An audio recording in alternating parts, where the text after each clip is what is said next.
Baik, bismillahirrahmanirrahim. Assalamualaikum warahmatullahi wabarakatuh. Salam sejahtera untuk kita semua.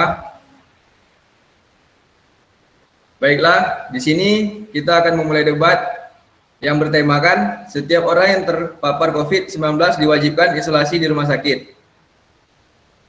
Pada debat kali ini, kita ada dua pembagian dari tim pro dan tim kontra.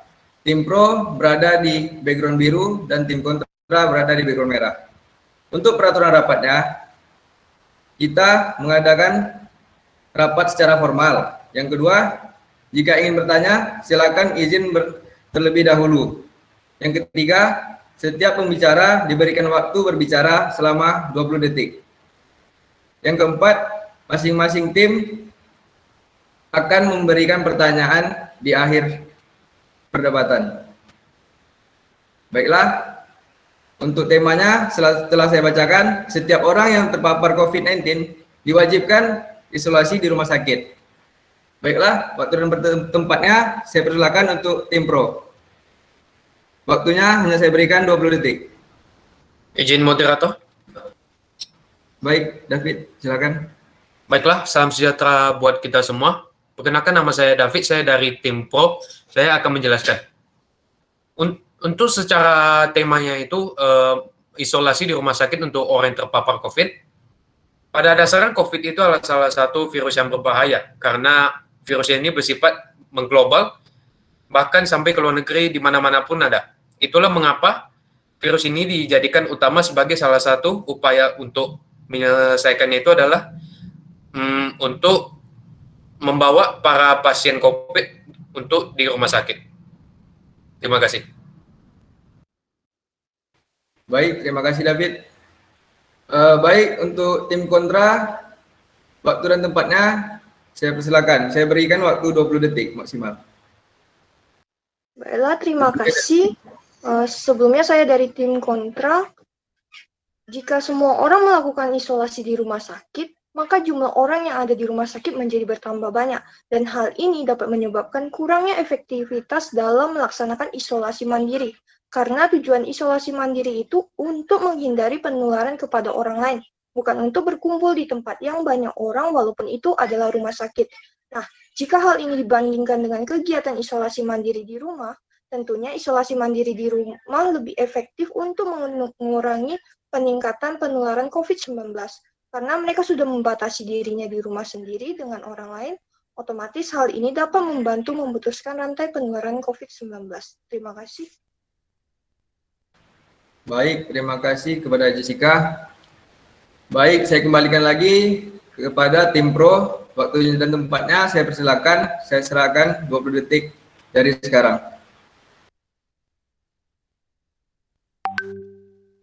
Baiklah, saya dari tim pro.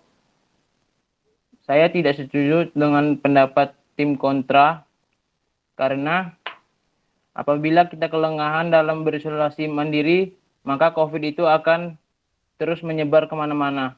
Jadi lebih baik kita berisolasi di dalam rumah sakit. Terima kasih. Baik, terima kasih Rahmat. Lanjut saja kita bahas lagi untuk tim kontra. Waktunya saya berikan 20 detik, dimulai dari sekarang. Baik, saya tidak setuju dengan pendapat Michael. Mengapa? Karena izin moderator, saya sedikit ingin ada sedikit pendapat yang ingin disampaikan kepada Rahmat tadi. Baik, silakan. Menurut saya, memang sebenarnya lebih bagus sebaiknya lebih bagus isolasi mandiri di rumah. Karena di isolasi mandiri di rumah itu kita isolasi sendiri di kamar kita pribadi, tidak akan terpapar ke keluarga kita yang lain. Kalau di rumah sakit itu terlalu sempit, lalu jarak orang yang kena COVID ini terlalu dekat jaraknya.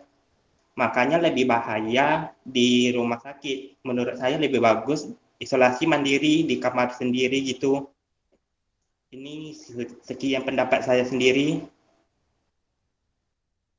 Baik, terima kasih jawaban. Baik, saya kembalikan lagi kepada tim pro untuk menjawab dari pertanyaan kontra tadi. Baiklah, silakan untuk tim. Saya berikan waktu.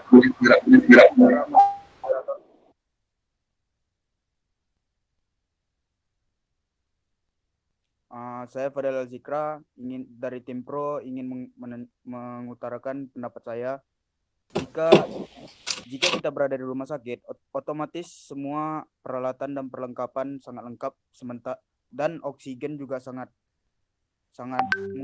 banyak di dalam rumah sakit. Jadi itu saja yang dapat saya sampaikan. Terima kasih. Baik, terima kasih kepada Fadil. Bagaimana untuk tim pro, untuk tim kontra? Waktu dan tempatnya saya berikan 20 detik dimulai dari sekarang. Izin moderator, saya mau melanjutkan pendapat tentang teman saya Jovan tadi. Menurut teman saya tadi itu, kenapa isolasi mandiri dianjurkan dilakukan di rumah? Karena ketika kita di rumah sakit, kita akan menemukan banyak pesakit-pesakit lain yang tidak hanya terpapar COVID-19. Sehingga pada orang-orang tertentu, orang-orang yang mungkin rentan mendapatkan penyakit, ketika sudah terkena COVID-19 itu pasti imun tubuhnya akan menurun dan lebih mudah untuk terkena penyakit. Itulah alasan kenapa kita sangat dianjurkan untuk bisa isolasi mandiri di rumah. Untuk ketersediaan oksigen, COVID-19 itu tidak semuanya memiliki gejala yang sangat parah, sehingga untuk beberapa kasus, ketika kita sudah di rumah, isolasi mandiri di rumah, tetapi keadaan memburuk, memang dianjurkan untuk pergi ke rumah sakit atau memanggil tenaga kesehatan. Tapi bukan untuk isolasi mandiri di rumah sakit, karena itu akan sangat menyebabkan kita itu lebih mudah terpapar penyakit lain seperti itu. Terima kasih. Baik, terima kasih untuk Putri. Baiklah, saya kembalikan lagi ke tim pro. Waktu dan tempatnya saya berikan 20 detik dimulai dari sekarang. Silakan. Izin moderator, Assalamualaikum warahmatullahi wabarakatuh. Saya akan menjelaskan kenapa harus di rumah. Sebentar.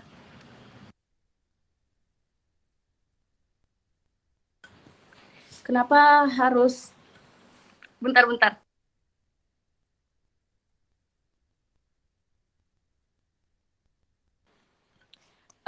Assalamualaikum warahmatullahi wabarakatuh. Jadi saya akan menjelaskan jika terkena penyakit COVID-19 itu lagi stay di rumah, sedangkan barang-barang sembako sudah habis. Jadi apa yang harus diperlukan, sedangkan tetangga yang sekitar tidak ada yang memedulikan, contohnya. Demikian dari saya. Assalamualaikum warahmatullahi wabarakatuh. Baik, terima kasih Pak Gini. Untuk tim kontra, saya berikan lagi waktunya 20 detik. Saya berikan waktu 20 detik dimulai dari sekarang. Ya, saya Freddy Vallo, saya dari tim kontra ya. Tadi teman kita si Kenesha mengatakan bagaimana barang-barang sembako itu bisa sedangkan tetangga-tetangga lain tidak membutuhkan. Enggak, bagaimana ya kalau kita ini terpapar COVID, pasti rasa iba seorang tetangga itu pasti ada. Cara mengasih sembako itu ya diletakkan di depan pagar gitu. Jadi kita entah depan pintu. Jadi kita nanti yang terpapar COVID itu tinggal keluar ngambil, dan itu tidak akan bersentuhan langsung dengan tetangga tersebut. Gitu. Sekian dari saya, terima kasih. Baik, terima kasih kepada Freddy. Saya kembalikan lagi kepada tim pro. Waktunya saya berikan 20 detik dimulai dari sekarang. Silakan.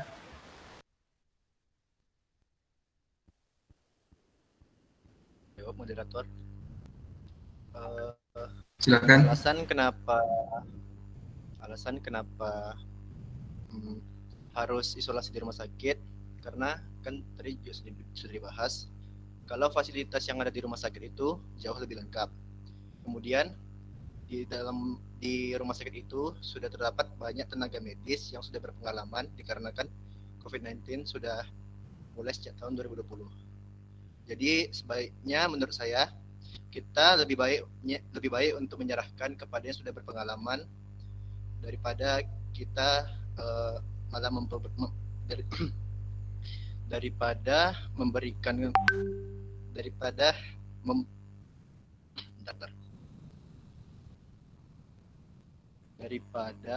memberikan kesempatan COVID-19 untuk menyebar. Sekian, terima kasih.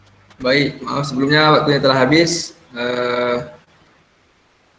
Saya serahkan kembali untuk tim kontra. Waktunya 20 detik. Saya persilakan dimulai dari sekarang. Silakan.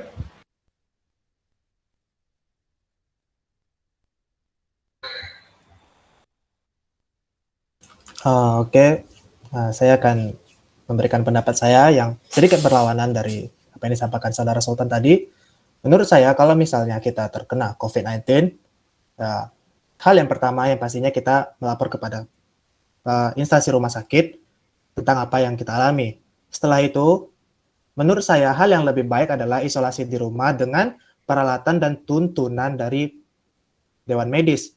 Karena andai kata kalau misalnya kita sampai ke rumah sakit, dan di rumah sakit itu yang ada di rumah sakit itu bukan cuma pasien COVID doang. Kayak pasien lain misalnya kayak cuman yang demam, batuk, flu, segala macam. Andai kita datang ke sana tanpa melakukan protokol apapun dan kita stay di sana, itu bisa menyebabkan mereka tertular. Karena ya kadang pasien-pasien COVID di rumah sakit itu kan kebanyakan juga nggak mau tenang di kamarnya doang ya. So jadi menurut saya alasan saya bicara seperti ini adalah karena isolasi di rumah sendiri itu jauh lebih efektif ketimbang di rumah sakit. Ya, menurut saya seperti itu aja. Baik, terima kasih. Waktu telah habis. Baik, terima kasih dari kedua belah pihak. Saya akan memberikan kesempatan untuk tim pro dan tim kontra saling memberikan tanya jawab. Waktu dan tempatnya saya persilakan buat tim pro. Dimulai dari sekarang. Izin moderator. Baik, silakan. Saya akan bertanya kepada tim kontra.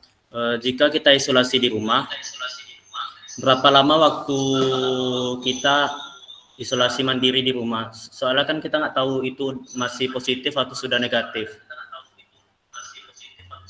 Sekian, terima kasih. Izin moderator. Baik, terima kasih kepada Zidan. Akan saya alihkan lagi ke tim kontra. Silakan. Tim moderator mau menjawab. Silakan. Kalau kita selama isoma itu paling 14 hari kita isomannya. Dan itu udah banyak terbukti orang yang sudah pasti sembuh dalam penyakit COVID-19. Bagaimana? Menambahkan. Baik, silakan. Jadi gini, untuk masa isolasi itu kan dari awal sudah ditentukan kalau masa isolasi itu normalnya adalah sekitar 14 hari. Jadi ketika kita sudah ketahuan nih kalau kita emang positif COVID, itu kan pasti ada beberapa prosedur yang mengharuskan kita untuk didata oleh pihak tenaga kesehatan. Jadi tenaga kesehatan itu juga akan terus memantau bagaimana keadaan kita walaupun kita di rumah gitu, walaupun kita isolasi mandiri di rumah. Jadi tidak ada bedanya kalau untuk masalah tempat. Malah akan lebih bagus kalau misalnya kita itu isolasi mandiri di rumah. Karena pada dasarnya petugas kesehatan itu akan melakukan treatment yang sama dengan kita apabila kita ada di rumah sakit maupun di rumah sendiri, seperti itu. Jadi nanti tenaga kesehatan akan terus memantau kita, akan memberikan kita obat, akan memberikan kita untuk pendidikan tentang atau pengetahuan tentang COVID-19 ini sehingga kita bisa survive, sehingga kita bisa kemudiannya bisa lebih cepat untuk sembuh gitu. Jadi bukan berarti kita isolasi mandiri di rumah, kita itu nggak dipedulikan sama orang lain gitu. Justru akan sangat mudah untuk tenaga kesehatan untuk bisa memantau kita, seperti itu. Terima kasih. Semoga cukup. Baik, terima kasih kepada Bang Lutfi dan Kak Putri. Saya kembalikan lagi Untuk sesi tanya jawabnya kepada tim pro, waktu dan tempatnya saya persilakan.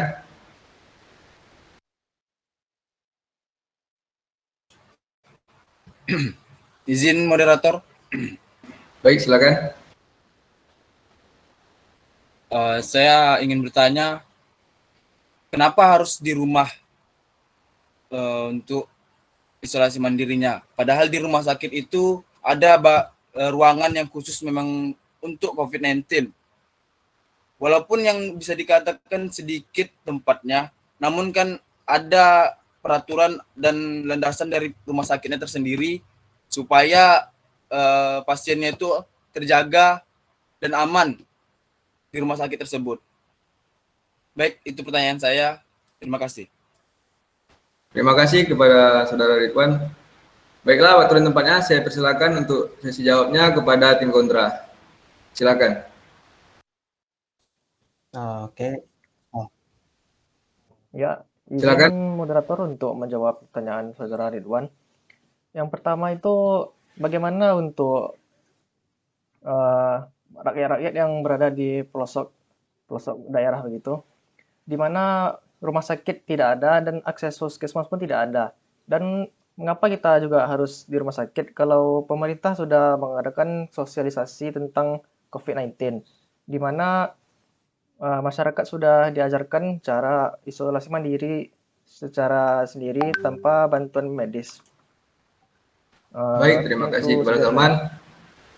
Izin moderator. Baiklah, saya... Baik, silakan. Gimana? Jadi gini, kalau misalnya yang dia bilang di terpelosok atau di yang nggak ada dapat puskesmasnya gitulah. Kalau memang iya dia merasakan COVID-19, pasti ada usaha dia untuk ke kota atau ke rumah sakit terdekat. Nggak mungkin dia di rumah sakit terus, gimana dia untuk berobatnya? Apakah di sana obat-obatnya? Saudara Ridwan, sebelumnya ini kita sebelumnya ini kita berada di sesi tanya jawab, bukan berada di sesi debat. Harap dimaklumi untuk jawaban dari... Kalau ya kan saya ingin menjelaskan itu pertanyaannya. Soalnya kalau misalnya kayak gitu jawabannya, bagi saya belum dapat yang saya tanyakan itu pertanyaannya. Baik, silakan. Jika mengenai pertanyaan, baiklah saya persilakan. Iya, pertanyaannya itu. Kok pikirannya di hutan atau di pelosok gitu. Padahal kan di sekitar kita aja lah. Lihat, kalau misalnya ada orang kena COVID-19 pasti akan ke rumah sakit. Dan di rumah sakit akan dirujuk. Kemana akan isolasinya. Gitu kan, pasti ada di rumah sakit itu ada bekerja sama pemerintah supaya tempatnya itu. Begitu. Baik, terima kasih Saudara Ridwan. Baiklah dari tim kontra, apakah ada yang bisa... Izin menjawab. Saya mau menjawab juga. Baik, silakan. Satu saya tunjuk terlebih dahulu dari Freddy. Saya juga. Gini, tadi kan misalnya tadi kita merasakan kita terkena COVID nih. Kita pergi ke rumah sakit. Kita udah merasakan kena COVID, tapi kita pergi ke rumah sakit. Itu namanya kita egois. Itulah gunanya tadi kita udah bagus dia kita isolasi mandiri di rumah, kita telepon dinas atau dinas kesehatan biar supaya mereka meriksa ke rumah. Kalau kita ke rumah sakit tuh bagaikan kita kayak menyebarkan namanya itu. Kita berjumpa orang di jalan, kita di jalan berjumpa entah apa kayak kan. Sampai rumah sakit kita jumpa suster, bersentuhan dengan suster.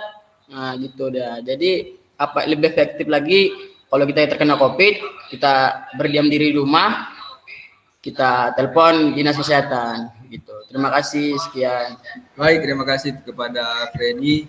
Waktu dan tempatnya saya persilakan untuk tim kontra kepada Zaid. Waktu dan tempatnya saya persilakan.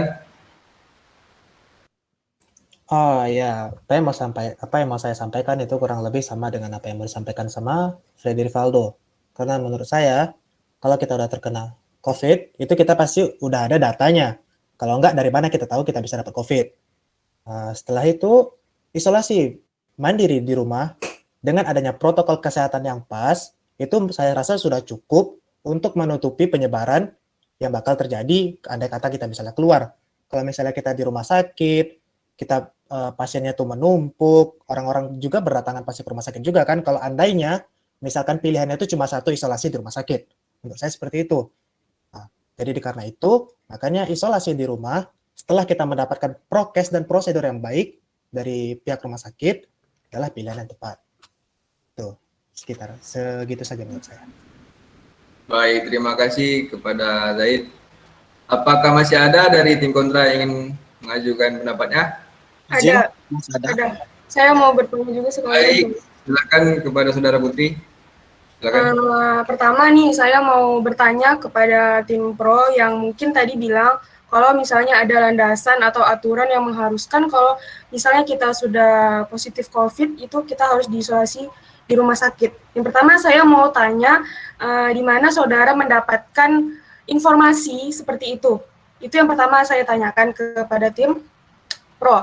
Dan yang kedua, saya mau sekaligus menjawab apa yang disampaikan saudara yang ada di tim pro tadi, bahwasanya memang sudah ada anjuran dari pihak tenaga kesehatan yang mungkin saya kenal di dekat tempat tinggal saya, kalau misalnya itu memang sangat-sangat dianjurkan untuk bisa melakukan isolasi mandiri di rumah, karena seperti yang disampaikan oleh teman saya Freddy dan Zaid tadi, bahwasanya kalau misalnya kita sudah terpapar COVID, terus kita pergi ke rumah sakit, itu malah akan menyebabkan penyebarannya itu menjadi lebih luas gitu, karena dari rumah ke rumah sakit pun kita pasti akan melewati beberapa orang, beberapa aktivitas gitu seperti itu. Jadi untuk kesimpulannya adalah saya ingin bertanya di mana saudara mendapatkan informasi tentang landasan atau aturan seperti itu, bahwasanya kalau misalnya kita COVID harus di rumah sakit.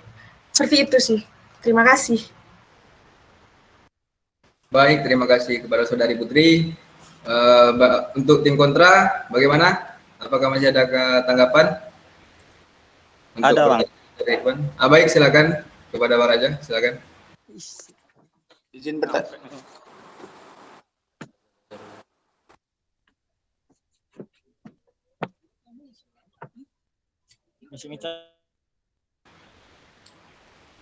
Baik, untuk selanjutnya, bagaimana tanggapan Anda, Saudara Ridwan, atas jawaban dari tim kontra? Waktu dan tempatnya saya persilakan. Izin moderator. Oke. Silakan. Jadi gini, kan tadi ada yang bertanya tentang landasan sama aturannya, ya kan? Jadi kalau menurut saya ya, landasan aturan itu kan sudah ditetapkan dari pemerintah. Cuman bagi saya sendiri, landasan sama aturan tersebut kurang dari gimana bilangnya ya, gimana ya, untuk penetapannya itu. Soalnya dan gini, di rumah sakit gimana ya,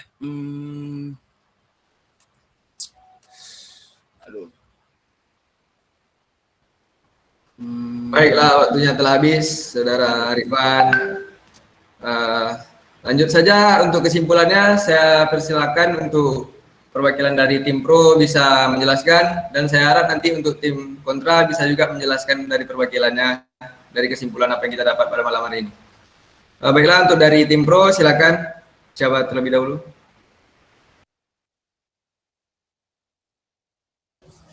Izin moderator menjawab. Baik, silakan. Assalamualaikum warahmatullahi wabarakatuh. Perkenalkan, saya Muhammad Fikri Hamdani dari tim Pro. Kesimpulannya yaitu, kalau kita melakukan isolasi di rumah sakit, dalam perawatannya lebih efisien dan alat-alatnya lebih lengkap dan juga mungkin lebih steril lah itu. Cukup sekian yang dapat saya simpulkan. Lebih dan kurangnya saya mohon maaf. Assalamualaikum warahmatullahi wabarakatuh. Waalaikumsalam warahmatullahi wabarakatuh. Baiklah, terima kasih atas kesimpulan dari tim pro. Saya minta untuk tim kontra memberikan kesimpulan. Baiklah, waktu dan tempatnya saya persilakan untuk perwakilannya. Baik, izin moderator. Silakan. Saya akan menyimpulkan pendapat dari teman-teman saya tentang mengapa kita tidak harus isolasi di rumah sakit dan harus isolasi di rumah. Mengapa kita harus isolasi di rumah? Kalau tidak ada, saya aja yang ini Izin moderator. Baik, Kak. Silakan. Kesimpulannya untuk debat kita hari ini adalah bahwasanya isolasi mandiri itu tidak hanya harus dilakukan di rumah sakit, karena tidak semua penderita COVID-19 itu memiliki penyakit yang serius gitu. Alangkah lebih baiknya kalau misalnya yang memiliki gejala ringan atau bahkan tanpa gejala itu lebih baik melakukan isolasi mandiri di rumah. Untuk penanganan dan segala macam yang berhubungan dengan tenaga kesehatan itu nanti akan diselesaikan oleh tenaga kesehatan, karena setiap orang yang menderita COVID atau setiap penderita yang sudah